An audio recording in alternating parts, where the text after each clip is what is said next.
요한계시록 12장 1절부터 17절까지에 있는 말씀입니다. 이제 세 번역으로 읽으면 18절까지 있기도 합니다. 17절이건 18절이건 또 그 사본에 따라 조금 달라지고 있다는 것을 우리가 보게 됩니다.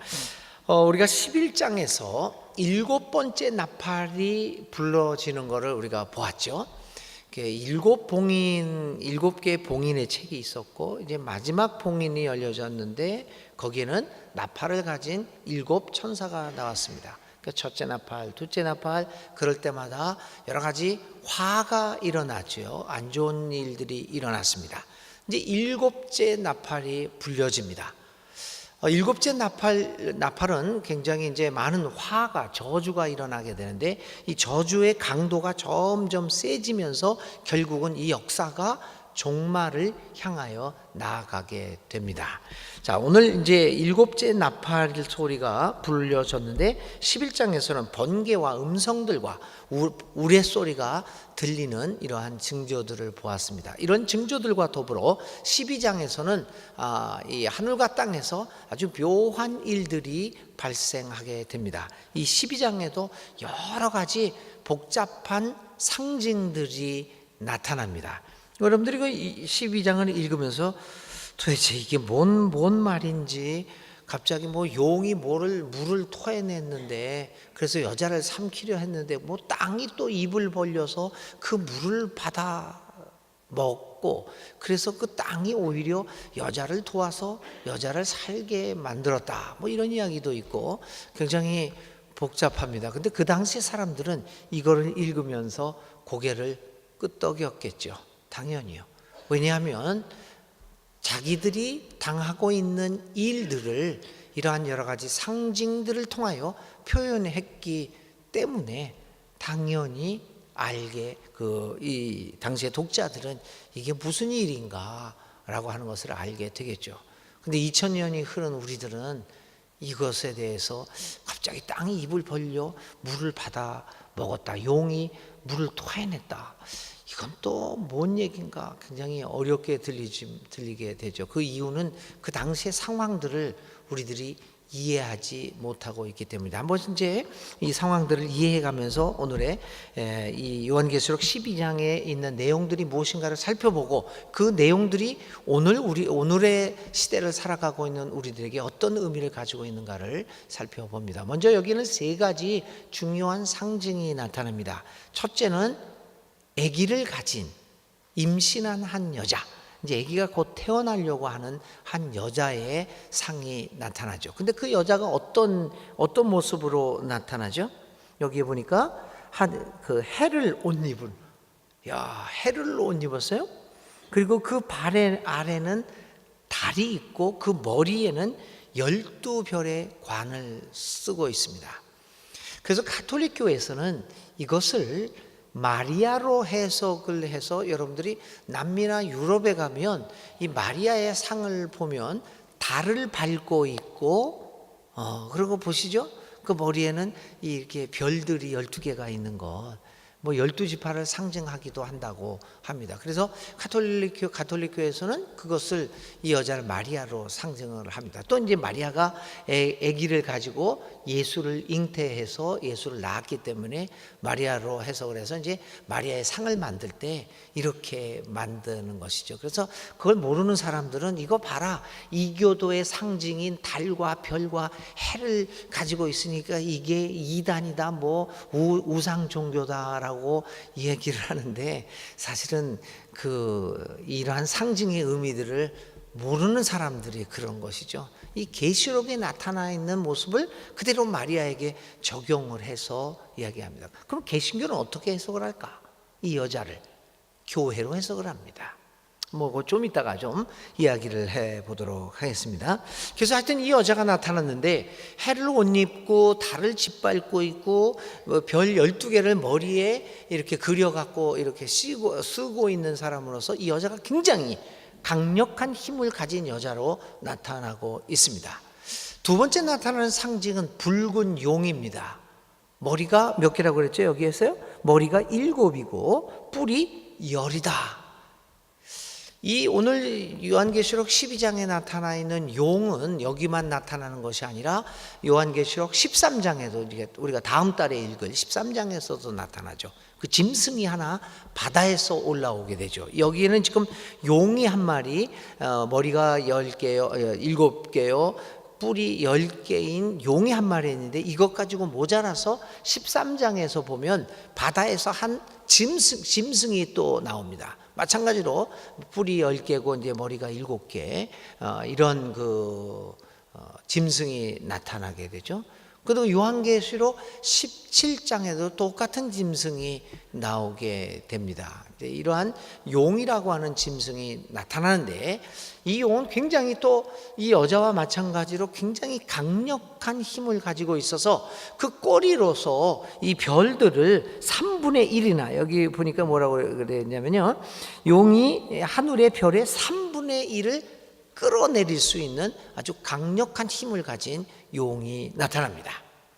세 번째 상징입니다.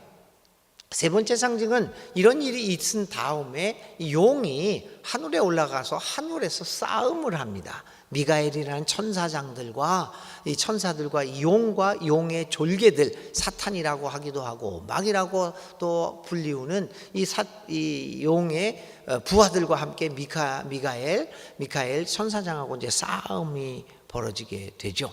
그 싸움이 벌어지는데 거기서 이제 이 악마가 용이 집니다. 그래서 하늘에 있다가 그 용이 땅으로 떨어져서 이 땅에 내려온 용이 계속해서 행패를 부리게 됩니다. 그래서 그 여자를 이제 잡아 먹으려고 그 저주를 하려고 이렇게 그 입에서 물을 토해내서 그 여자를 익사시키려고 합니다. 그런데 멀쩡했던 땅이 갑자기 입을 벌려서 용이 토해낸 물을 다 받아들이고 이 여자를 오히려 도와주는 사건이 납니다. 그러니까 이 용이 더 화가 납니다. 그래서 화가 나서 힘을 더 준비를 해가지고 이 여자를 잡아먹으려고 이제 준비하는 과정으로 12장이 끝나죠. 그래서 이 13장에 와서 이 용이 자기만 가지고 안 되니까 또 다른 짐승을 바다로부터 불러냅니다. 그리고 이제 여러분들이 잘 알고 있는 요한계시록 13장에서는 그 짐승의 이름이 666이다. 이거 666 때문에 얼마나 또 웃기는 얘기들이 많았습니까? 참 인간이 어리석죠. 그 말에 현혹돼서 이렇게 저렇게 되고. 자, 뭐 이제 12장 이야기를 좀 이제 해보도록 하겠습니다. 먼저 여기에서 한번 보겠습니다. 첫 번째, 여자와 1절부터 2절까지 한 여자가 나타나고 있습니다. 이 여자는 한마디로 얘기하면 아기를 가지고 있습니다. 잉태하고 있습니다. 하나님 나라의 희망을 상징하는 아이를 갖고 있습니다. 이 여자는 이 뱃속에 한 아이를 임신하고 있는데 이 아이는 하나님 나라의 아들로서 아기 판치고 있는 이 세상에 정의의 희망을 줄 아이입니다. 그래서 여기서 뭐라고 하냐면은 그 아이는 5절이죠. 여자가 아들을 낳으리니 이는 장차 철장으로 만국을 다스릴 남자라. 이 세계가 악에 의해서 지배되고 있는데 그 당시 사람들은 초대교회 사람들은 로마 시대에 로마 그 통치 아래서 자라고 있었던 초대교인들은 어떤 그 경험을 하고 있었습니까? 그 강력한 로마 제국의 횡포 앞에서 꼼짝 못하고 있었던 시절입니다. 구체적으로 얘기하면 도미티안이라고 하는 황제, 그게 한 95년 기원 후 95년 정도 되는 시대였는데요. 이 도미티안 황제는 가장 기독교인들을 박해했던 잔혹한 황제였습니다. 그 치하에서 형편없는 취급을 받으면서 밤낮 생명의 위기를 받으며 절망 속에서 살아가고 있는 사람들이었습니다. 그러니까 희망이 내다 보이지 않는 상황입니다. 이 요한계시록은 이러한 민족에게, 이러한 초대교회 사람들에게 아니다, 지금 우리가 이렇게 절망에 빠져서 죽을 것 같지만 하나님은 한 여자를 보낼 것이다. 그 여자가 아이를 낳을 것인데 이 아이는 하나님 나라의 남자로서 강력한 철장, 강력한 힘으로서 이 나라를 다스릴 것이다. 한 여자를 통해서 희망을 보여주고 있습니다. 그런데 그 희망을 잉태하는 것은 많은 고통이 따르고 있습니다. 그래서 이 여자가 2절에 이 여자가 아이를 베어 해산하게 되매 아파서 애를 쓰며 부르짖고 있는 모습을 보입니다. 이 백성들이, 초대교회 로마 교회 백성들이 이 박해 앞에서 아파서 울고 있습니다. 그런데도 그들은 로마 제국에 굴복하지 않고 자신의 정의를 지켜가며 자신의 삶을 지켜가고 있습니다. 그래서 이 불의한 정권에게 박해를 당하니까 아픕니다. 그래서 그들은 울 수밖에 없었습니다.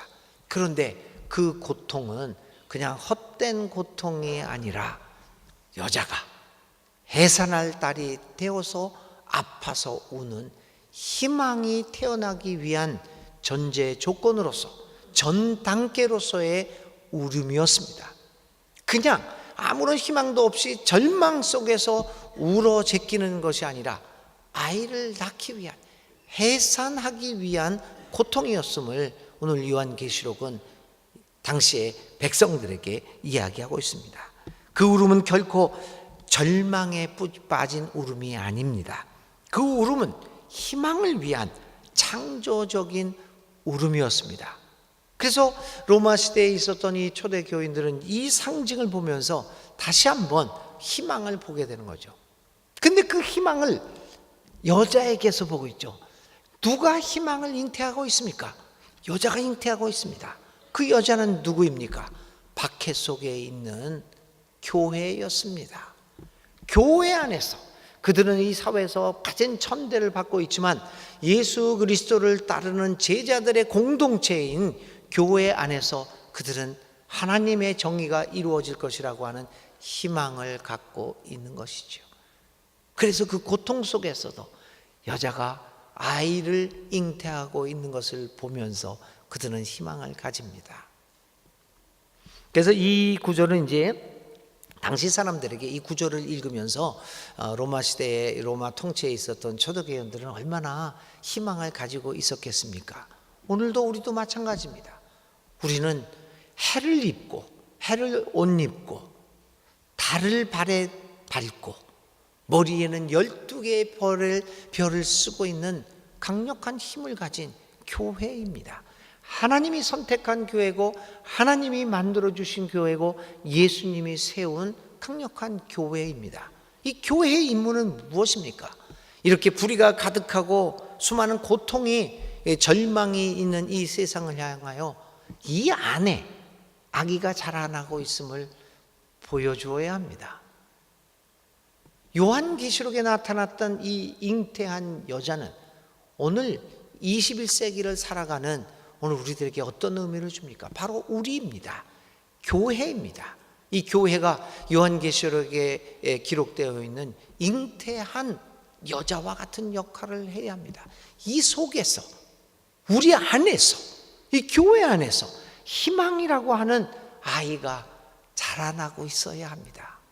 그래야 세상이 이 교회를 보고 가진 절망적인 상황 속에서도 아니다, 하나님 나라는 이루어질 것이다, 언젠가는 정의가 우리를 다스릴 것이다, 언젠가는 불의한 것들이 물러나고 결국은 아름다운 공의로운 세상이 될 것이다 라고 하는 희망을 갖게 되는 것이죠.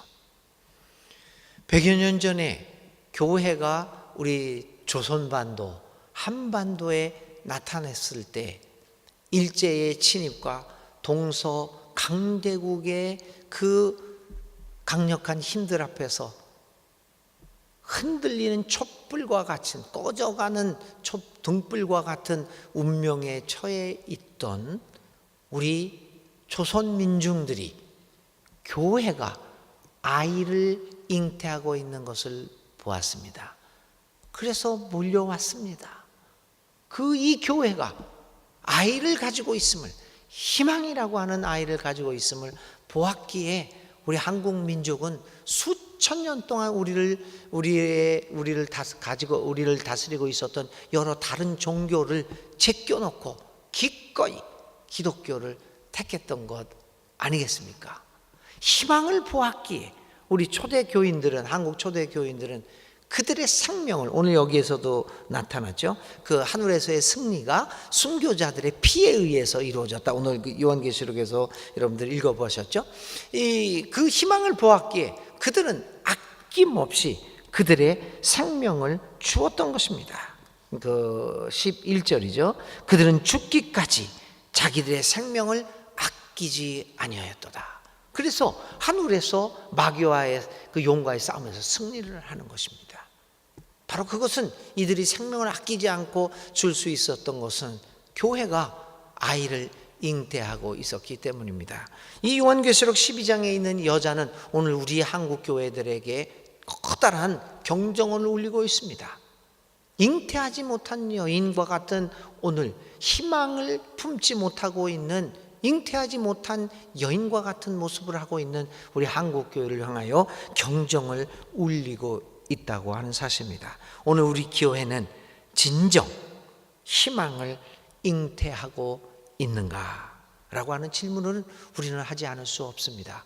요한계시록을 보면서 우리 교회, 뭐 다른 교회는 어떨지는 몰라도 교우 여러분, 순천에서 순천중앙교회만큼은 아이를 잉태하고 있음을 보여줘야 합니다. 오늘 낮에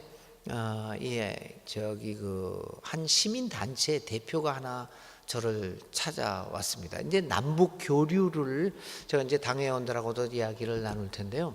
남북 교류, 민간 남북 지원을 하는데 지금 전국적으로 트랙터 지원 운동을 하고 있습니다. 여러 수백 개 단체들이 모여서 하는 거지요. 그래서 순천에는 이제 전국적으로 100개인데 순천에는 트랙터 2개가 이렇게 과제로 주어졌답니다. 그래서 지금은 이제 민간 교류가 안 돼서 하지는 못하지만 이제 북무 회담 후에 대북 제재가 조금 여러 면에서 민간 차원에서 제재가 완화됐을 경우를 생각해서 이제 이 계획들을 하고 있는데 이렇게 찾아왔습니다. 물론 도움을 청하려다가 보니까 그런 소리를 하겠지만 그걸 감안하더라도 저에게 이런 얘기를 합니다. 순천에 수백 개의 교회가 있는데 이 일을 하면서 저희들의 그 시민단체도 수십 개가 모여 있는 거예요. YMCA도 있고 YWCA도 있더라고요. 거기에 그 포함이 돼 있더라고요. 생각하는데 이제 상임 총무였는데 자기 머릿속에 떠오르는 교회가 없었다고 합니다. 어느 교회를 가면 이야기가 통할까? 그때 순천중앙교회가 떠올랐답니다. 그래서 오늘 와서 하여튼 저희가 생각해 보겠습니다. 이렇게 이야기는 했지만 저는 그때 희망을 보았습니다. 사람들이 교회를 왜 찾아옵니까? 우리가 아이를 생산해낼 수 있다라고 생각하기 때문입니다. 교우 여러분, 한 여자가 아이를 베고 해산하게 되어서 아파서 애를 쓰며 부르짖는 이 상징, 그 상징을 보면서 당시 초대교인들은 희망을 가졌습니다. 오늘 우리 21세기를 살아가는 이 시절에 순천에서, 아니 우리 대한민국을 향하여 우리는 아이를 갖고 있다 라는 것을 외칠 수 있는 우리 교회가 되어야겠다. 요한계시록을 통해서 다시 한번 오늘의 삶을 우리는 보게 됩니다. 12절 4절에 이제 12장 4절에 마침내 그 여자는 아들을 낳습니다. 결국은 그 아들, 여기서는 이제 나중에 이제 신학은 이거를 이제 교회 전통은 이것을 예수 그리스도로 또 해석을 하기도 합니다. 그래서 그 예수 그리스도 그 아들을 낳습니다. 그래서 그 아들이 결국은 악을 물리치고 승리하게 되는 것입니다. 그런데 이제 3절부터 이하에 용의 모습이 나타나는데 용이 발악을 합니다. 왜냐하면 용의 입장에서는 용은 누구를 상징하냐면 당시에 이제 도미티안 황제를 상징을 했죠. 그렇지만 오늘 우리들의 입장에서는 도미티안 황제보다는 악한 그 죄라고 볼 수 있습니다. 이 악한 세상, 그것을 용이라고 볼 수 있습니다. 근데 이 용이 발악을 합니다. 용은 악한 세력을 상징하고 있는데 그 용이 이 여자가 아기를 잉태한 것을 매우 불안한 눈으로 바라보고 있습니다. 아기가 태어나면 문제입니다. 그렇지 않습니까? 악한 세력들은 정의의 세력들이 태어나는 것을 가장 두려워합니다. 그래서 그 용은 이 아기의 탄생을 어떠한 수단을 사용해서라도 방해하려고 합니다. 악한 세력들은 의로운 세력들을 넘어뜨리기 위하여 호시탐탐 노리고 있습니다. 이것도 보고 저것도 보고. 그래서 주님은 제자들을 세상으로 보내면서 이렇게 안타까워했습니다. 내가 너희들을 세상을 향해 보내는데 일이 한가운데로 보내는 것 같구나.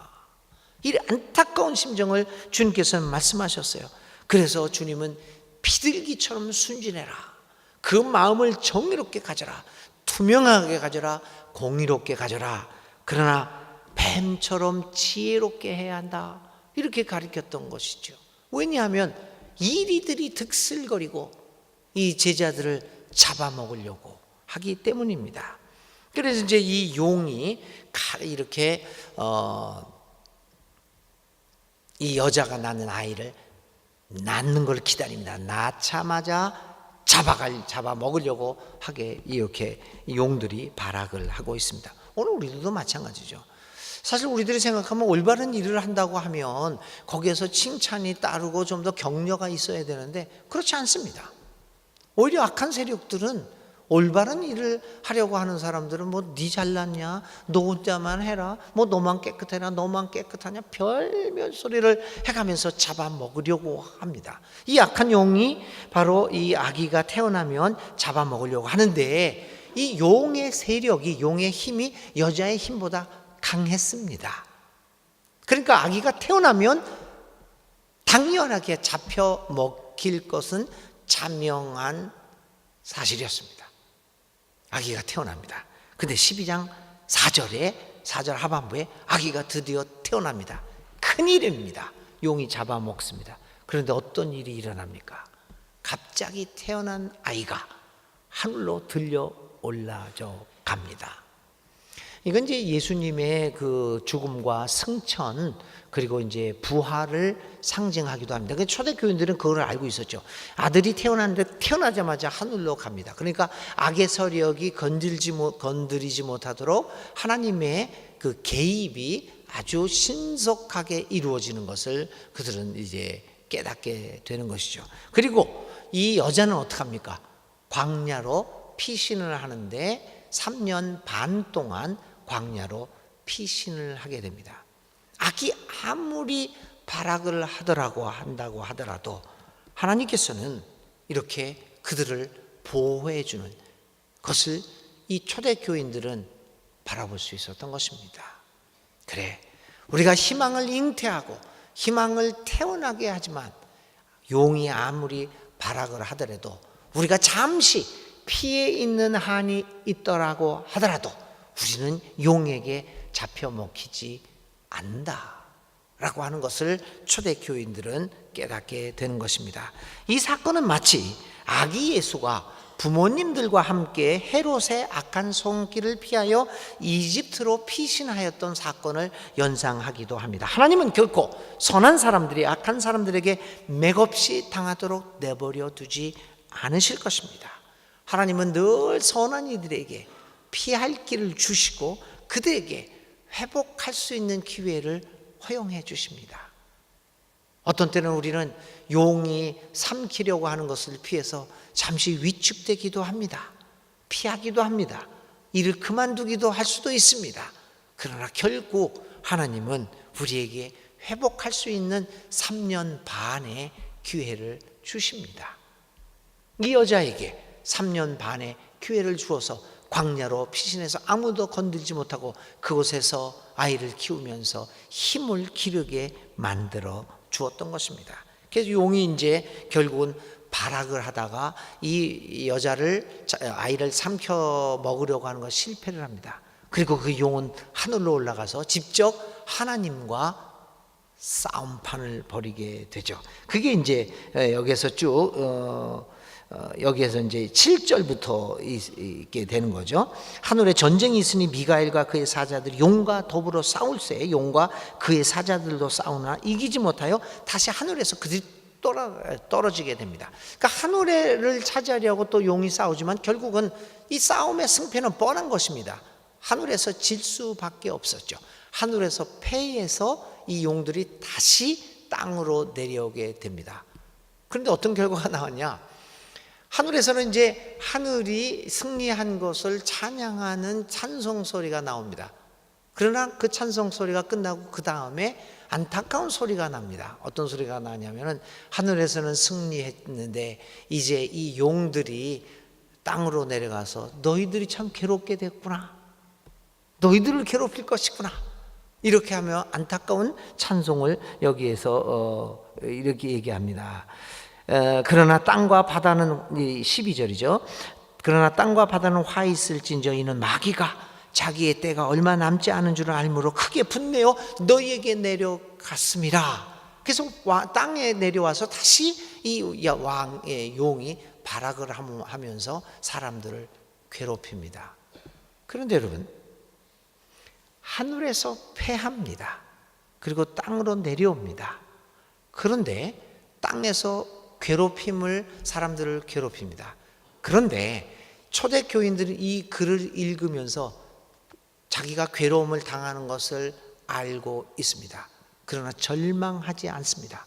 왜 그러냐면 주님이 가르쳐 주신 것처럼 하나님의 뜻이 하늘에서 이루어진 것 같이 땅에서도 이루어지듯이 마귀와의 전쟁이, 악과의 전쟁이 하늘에서 악이 패한 것처럼 땅에서도 패할 것을 알기 때문입니다. 하나님의 뜻이 하늘에서 이룬 것처럼 땅에서도 이루어졌어요. 그러면 이 악한 세력이 하늘에서 패했듯이 지금은 기승을 부리고 있지만 주님 가르쳐 주신 기도처럼 하늘에서 패한 것처럼 땅에서도 악들은 패하게 될 것임을 우리는 알고 있기 때문입니다. 사랑하는 여러분, 하늘의 승리는 자명한 것입니다. 하늘에서의 선의 정의의 승리가 자명했듯이 지금 비록 우리가 패배하는 것처럼 괴롭힘을 당하는 것처럼 보이지만 하늘에서 그랬던 것처럼 여기서도 하나님의 정의는 승리할 것입니다. 그것을 뒷받침하기 위해서 이 요한계시록 12장 이제 마지막 절에서는 그 15절부터 17절까지지요. 용이 어떻게 하냐면은 이게 도저히 안 되겠거든요. 이게 최악의 발악을 합니다. 최대의 발악을 하는데 그 여기서 뒤에서 뱀이 그 입을 강같이 토하여 여자를 물에 떠내려가게 만듭니다. 익사하게 만듭니다. 그런데 땅이 입을 벌립니다. 용은, 이 뱀은 땅이 자기를 도와줄 줄을 알았습니다. 그런데 오히려 땅이 여자를 돕습니다. 희한한 일이 발생했습니다. 이 사건은 어떤 사건을 연상하냐면요, 네로 황제 시대부터 도미티안 황제에 이르기까지 로마 정권의 초대 기독교인들을 향한 박해 방법은 여러 가지가 있었지만 그 중에 하나가 이 기독교인들을 비인격적인 위선자라고 헛소문을 내고 가짜 뉴스들을, 가짜 뉴스가 요즘에 있는 것이 아니라 그때도 다 있었죠. 그러니까 어떤 것을 얘기했냐면 그리스도인들을 향해서 로마 시대에 있었던 가짜 뉴스들은 저 사람들은 사람들의 피를 먹는 사람들이다. 성찬을 한다고요.